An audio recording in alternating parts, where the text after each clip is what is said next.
শুরু করছি সুইসাইড নোটের পর্ব 2। গুলজার আঙ্কেলের ফ্ল্যাটে বসে আছি। ইন্সপেক্টর রাকিব গুলশান আঙ্কেলকে সব এভিডেন্সের ছবি দেখাচ্ছে। আঙ্কেল নানান প্রশ্ন করছে, আমি তাদের কথা শুনছি আর বসে বসে উসখুস করছি। কোনো যুক্তিতে গুলজার আঙ্কেল বলছেন এটা আত্মহত্যা না খুন হয়েছে মির্জান সাহেব, সেটা জানার তীব্র কৌতূহল চেপে আছি। গুলজার আঙ্কেল জিজ্ঞেস করলেন, ঘুমের ওষুধ ছিল কিসে, পানির গ্লাসে না দুধের কাপে? রাকিব বলল, দুধের কাপে। মির্জান সাহেব যে ওষুধ রোজ খেতেন সেটাই অনেকগুলো দুধে গুলিয়ে নিয়েছিলেন। দুধ কেন গুলাতে যাবে? পানি দিয়েছো, সবগুলো এক এক সঙ্গে খেতে পারতো, তাই না? রাকিব একটু থতমত খেয়ে বলল, সেটাই স্বাভাবিক ছিল, কিন্তু উনি হয়তো এতগুলো ট্যাবলেট একসাথে খাওয়ার কষ্ট করতে চায়নি, তাই গুলে নিয়েছিলেন। খালি ওষুধের পাতাটা কিন্তু মির্জান সাহেবের টেবিলের ওপরেই পাওয়া গেছে। কেউ ওষুধ দুধে গুলে দিলে নিশ্চয়ই পাতাটা সরিয়ে ফেলতো। আমি এবার বাধা দিলাম, আঙ্কেল আপনি কিভাবে শিওর হচ্ছেন এটা খুন? গুলজান আঙ্কেল আমার দিকে কিছুক্ষণ তাকিয়ে থাকলেন, তারপর রাকিবের দিকে তাকালেন। রাকিব, সুইসাইড নোটটা ঠিক মতো দেখেছিলে? রাকিব মাথা চুলকে বলল, জি স্যার, ঠিক মতোই দেখেছিলাম। একটা ডায়েরির পাতা ছিঁড়ে লেখা, পুরা পাতায় ওই একটা কথাই লেখা, হাতের লেখা। স্পেশালাইজরা জানিয়েছেন ওটা মির্জান সাহেবের লেখা। যে ডায়েরি থেকে ছেঁড়া হয়েছে পাতাটা ওই ডায়েরি পেয়েছে। না, সেটা অবশ্য খুঁজে দেখা হয়নি। আসলে এটা অনেক সহজ এক ঘটনা বলে মনে হয়েছে। তার ছেলেমেয়েরা কোনো অভিযোগ করেনি, তাই সাধারণ আত্মহত্যা ধরে কেস এগিয়েছে। ভুল করেছ, ছেঁড়া পাতাটার তারিখ দেখ, 1 বছর আগে 17 জুলাই তারিখের পাতা। মির্জান ভাই ডায়েরি লিখতেন টুকটাক, 1 বছরের প্রতিদিনেও সম্ভবত মেহেদী কাছে একটা ডায়েরি চেয়ে নিয়েছিলেন, ঠিক না? আমি চমকে গেলাম, তাই তো। এবছর শুরুতে একদিন মির্জান সাহেব আমার কাছে আমার ব্যাংকের একটা ডায়েরি চেয়েছিলেন, আমি দিয়েছিলাম সেটা। এটা সেই ডায়েরির পাতা। গুলজার আঙ্কেল বলল, চল ডায়েরি খুঁজে দেখা যাক। আমরা মির্জান সাহেবের ফ্ল্যাটে গেলাম। মির্জান সাহেবের ছোট মেয়ে জামাই দরজা খুলে দিল। ছোট মেয়ে তার জামাইয়ে নিয়ে এই ফ্ল্যাটের কাছে গতকাল থেকে। পোস্টমর্টম শেষ, মির্জান সাহেবের লাশ মুড়চুড়িয়ে রাখা হয়েছে। বিদেশ থেকে তার জন্য 2 ছেলে মেয়ে এলে দাফন হবে। রাকিব বলল, আমরা একটু মির্জান সাহেবের রুমটা দেখব। মেয়ে জামাই আমাদের দেখে একটু ভ্যাবাচ্যাকা খেয়ে গেছে, জিজ্ঞেস করলো, কেন? এমনি রুটিন চেক আর কি। আমরা মির্জান সাহেবের বেডরুমে চলে গেলাম। ছিমছাম গোছানো রুম। রুমে ছোট্ট একটা বইয়ের সেলফ আছে আর ছোট্ট একটা লাইটিং টেবিল। টেবিলের ওপর রাখা খাতা আর কয়েকটি ডায়েরি। গত বছরের ডায়েরিটা পাওয়া গেল যেখানে।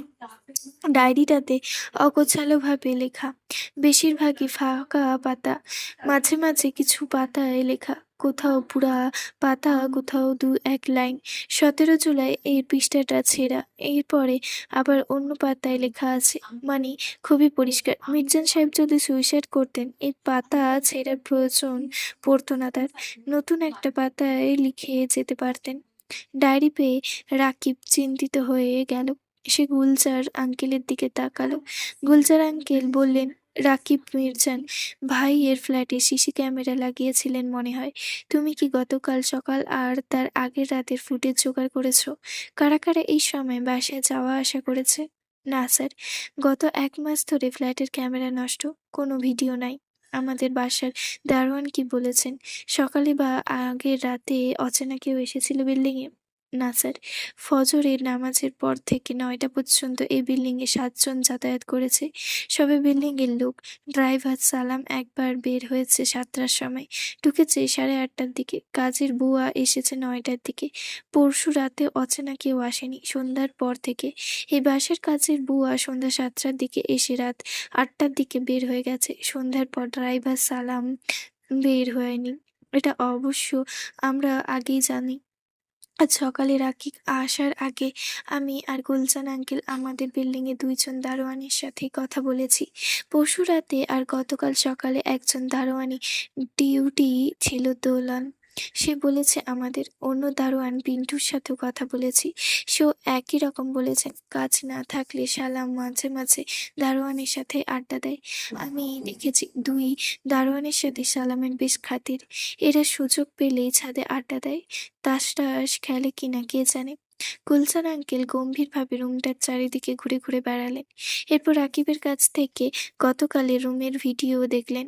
পুলিশ লাশ ছড়ানোর আগে 5 মিনিটের একটা ভিডিও করেছিল রুমের। ভিডিও দেখে আঙ্কেলের একটা ভুরু কপাল কুঁচকে গেল। আমি চারিদিকে তাকিয়ে কিছু বুঝতে পারলাম না। গতকালের ভিডিওটাতে যা দেখা যাচ্ছে এখনো ঘরের চেহারা সেরকম। ফার্নিচার বলতে খাট, bookshelf, writing table, bed table, একটা চেয়ার আর ওয়াল ক্যাবিনেটগুলো। রাকিবকে ডেকে গুলজার আঙ্কেল বললেন, আমি এই বাসার সবার সঙ্গে একটু কথা বলতে চাই। ডাক পেয়ে বাসার লোকজন ড্রয়িং রুমে এসে বলল, ড্রাইভার সালাম, মির্জান সাহেবের মেয়ে, মেয়ের জামাই, ছোটা কাছের বুয়াও আছে দেখলাম। গুলজার আঙ্কেল কথা আরম্ভ করলেন, আমি সবাইকে একটা প্রশ্ন করতে চাই। আমার ধারণা মির্জান ভাই আত্মহত্যা করেনি, খুন করা হয়েছে। মির্জান সাহেবের মেয়ে গুকিয়ে উঠল, কি বলছেন? কে খুন করেছে? কে খুন করেছে জানি না, তবে জেনে যাব খুব শীঘ্রই। আপনাদের সাহায্য দরকার। আমি কিছু প্রশ্ন করব, সবাই চেষ্টা করবেন সত্যি বলতে। মিথ্যা বললে এক সময় আমরা ঠিকই বুঝতে পারব, তখন বিপদে পড়বেন। গুলজার আঙ্কেল মির্জানের সাহেবের মেয়েকে নিজে আরম্ভ করলেন, আপনার নাম তো ইয়া, তাই না? গতকাল কখন আপনি জানতে পারলেন এই খবর? কে জানিয়েছিলেন?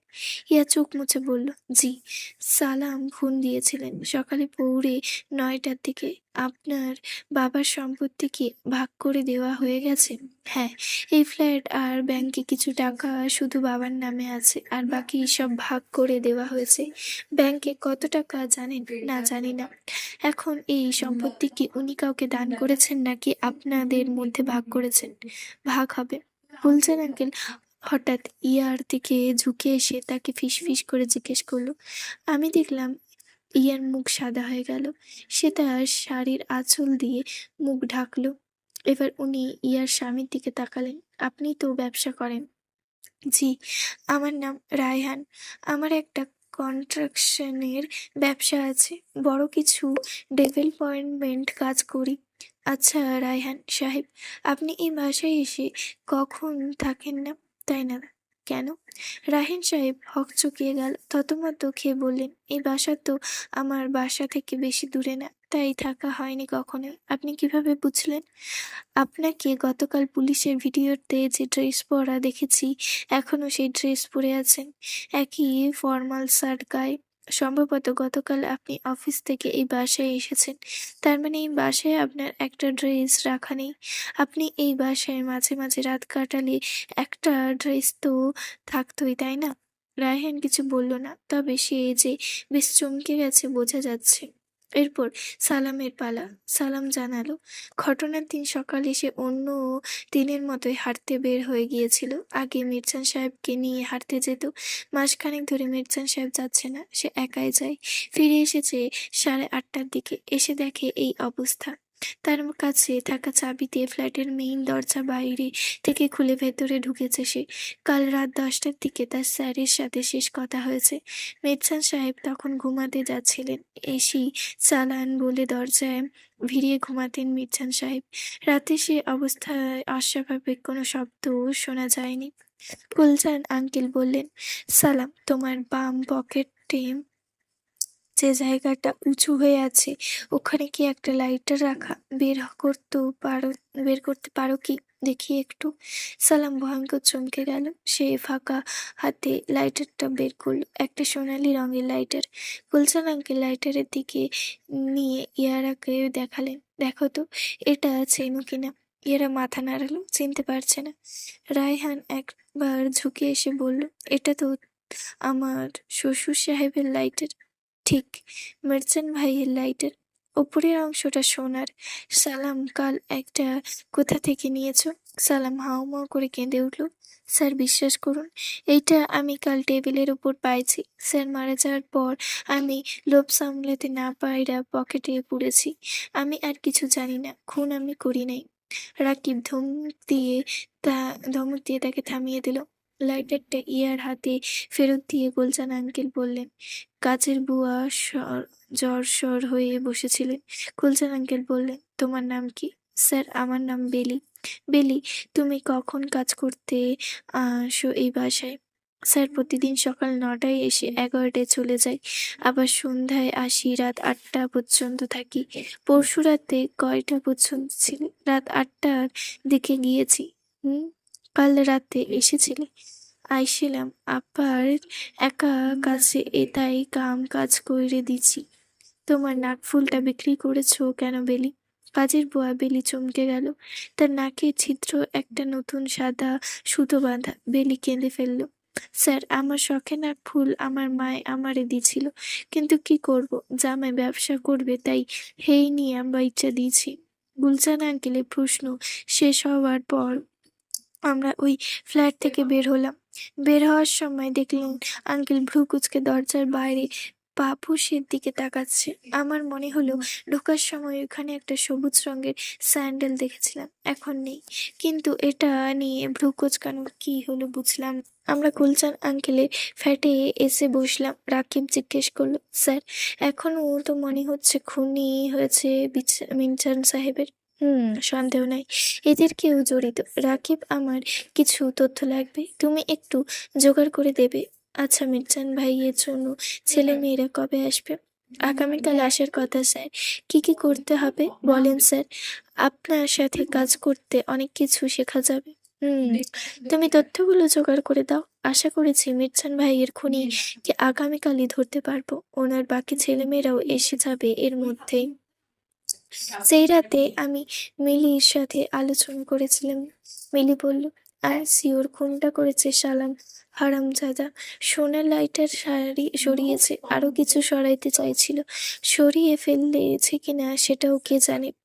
আমি বললাম, জিনিসটা অত সহজ মনে হচ্ছে না। দুধে ঘুমের ওষুধ মেশানোর চান্স মাত্র দুজনের ছিল, সালাম আর বেলির। এই দুজনের কারোর হওয়ার কথা, কিন্তু এরা কেন এটা করবে সেটাও মাথায় ঢুকছে না। ঘটনা মনে হচ্ছে আরো জটিল। তবে আমরা দুজনেই একমত, ধরা পড়বে খুনি, কারণ গুলজার আঙ্কেল আসলে মারাত্মক। মানুষের ভিতরটা দেখার আশ্চর্য ক্ষমতা লোকটার, খুনি পার পাবে না।